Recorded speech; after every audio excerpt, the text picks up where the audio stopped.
Hi friend, welcome to Tapati kitchen. এই পর্বে হাঁসের ডিমের কষার রেসিপি শেয়ার করব। এই রেসিপিটি তোমরা ফলো করলে বুঝতে পারবে অনেক টিপস অ্যান্ড ট্রিক্স ব্যবহার করেছি। এই টিপসগুলো ব্যবহার করলে ডিমের কষার স্বাদটা আরও বেশি বেড়ে যাবে।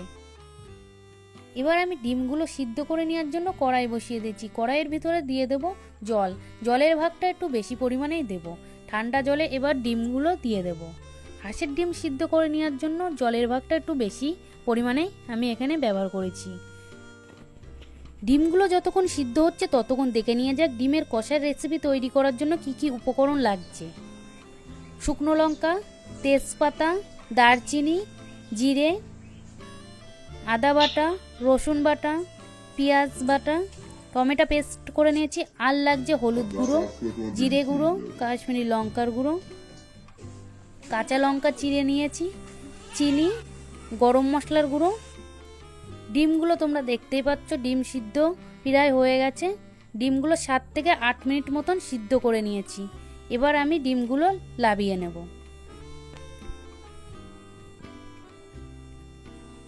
ডিমগুলো লাবিয়ে খোসা ছাড়িয়ে নিয়েছি। এবার ডিমের চারি সাইডে হালকা করে চিড়ে নেব। তোমরা দেখতে পাচ্ছ হালকা করে ডিমের চারি সাইডে চিড়ে নিচ্ছি। একই প্রসেসে সবকটা ডিমই চিড়ে নেব। সবকটা ডিমই একই প্রসেসে চিড়ে নিয়েছি। এবার ডিমের গায়ে ভালো করে নুন হলুদ মাখিয়ে নেব। দিয়ে দেবো 1/2 চামচ মতন নুন, আর দিয়ে দেবো 1/2 চামচ মতন হলুদ গুঁড়ো। এবার ভালো করে ডিমের গায়ে নুন হলুদটা মাখিয়ে নেব।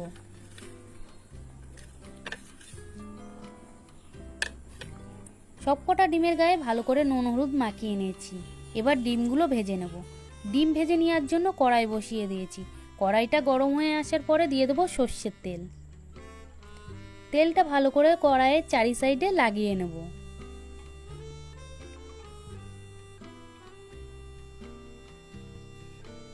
নুন হলুদ মাখিয়ে রাখা ডিমগুলো গরম তেলের ভিতরে দিয়ে দেব। ডিম ভাজার সময় গ্যাসের ফ্লেমটা আস্তে দিয়ে দেব।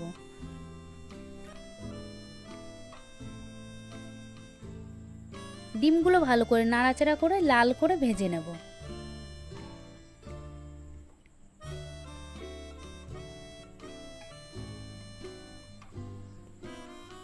ডিমগুলো কিছুক্ষণ ধরে নাড়াচাড়া করে লাল করে তোমরা দেখতেই পাচ্ছ ভেজে নিয়েছি। এবার ডিমগুলো তুলে নেব।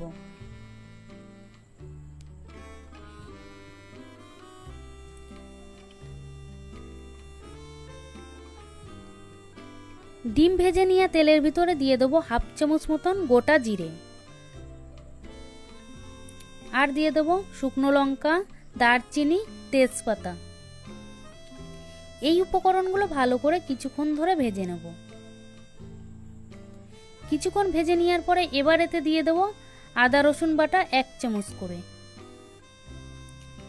আদা রসুন বাটাটা ভালো করে কিছুক্ষণ ধরে ভেজে নেব।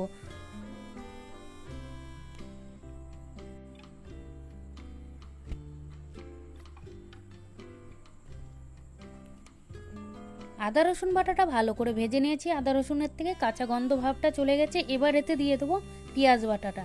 পেঁয়াজ বাটাও আমি ততক্ষণই ভেজে নেবো যতক্ষণ না পেঁয়াজের থেকে কাঁচা গন্ধ ভাবটা চলে যাচ্ছে।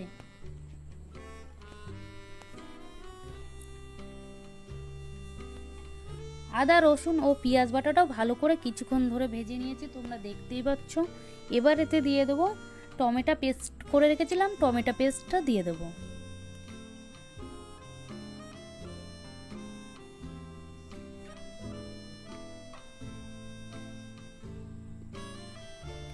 টমেটো পেস্টটা দিয়ে দেওয়ার পরে টমেটো পেস্টটাও ভালো করে কিছুক্ষণ ধরে ভেজে নেব।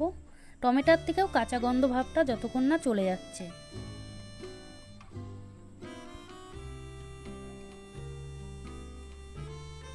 সব মশলাগুলো ভালো করে ভেজে নিয়েছি। এবার এতে দিয়ে দেবো জিরে গুঁড়ো 1 চামচ, কাশ্মীরি লঙ্কার গুঁড়ো 1 চামচ, আর দিয়ে দেবো হলুদ গুঁড়ো, স্বাদ মতন দিয়ে দেবো নুন। এই উপকরণগুলো ভালো করে কিছুক্ষণ ধরে ভেজে নেব। সব মশলাগুলো ভালো করে ভেজে নেওয়ার পরে এবার এতে দিয়ে দেবো 1 চামচ মতন চিনি।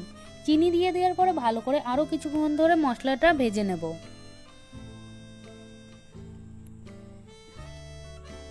মশলাটা ভালো করে ভেজে নিয়েছি। এবার এতে দিয়ে দেবো পরিমাণ মতন জল। এখানে আমি গরম জল ব্যবহার করছি, তোমরা চাইলে ঠান্ডা জলও ব্যবহার করতে পারো। গরম জল দিয়ে দেবো পরিমাণ মতন। জল ও মশলাটা ভালো করে মিশিয়ে নেব। এবার তরকারিটা ফুটে আসা অবধি অপেক্ষা করব। তোমরা দেখতেই পাচ্ছ তরকারিটা ফুটতে শুরু করেছে। এবার এতে দিয়ে দেবো চিড়ে রাখা কাঁচা লঙ্কা, আর দিয়ে দেবো ভেজে রাখা ডিম। ডিম দিয়ে দেওয়ার পরে ভালো করে নাড়াচাড়া করে তরকারিটা আরও কিছুক্ষণ ধরে ফুটিয়ে নেব।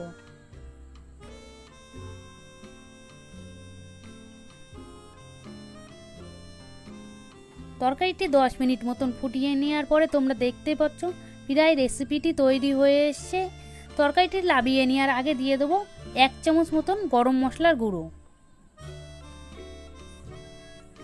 গরম মশলার গুঁড়ো দিয়ে দেওয়ার পরে ভালো করে নাড়াচাড়া করে আরও 1 থেকে 2 মিনিট মতন তরকারিটা ফুটিয়ে নেব।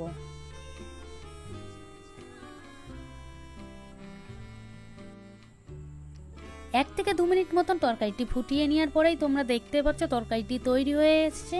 এবার আমি রেসিপিটি নামিয়ে নেব।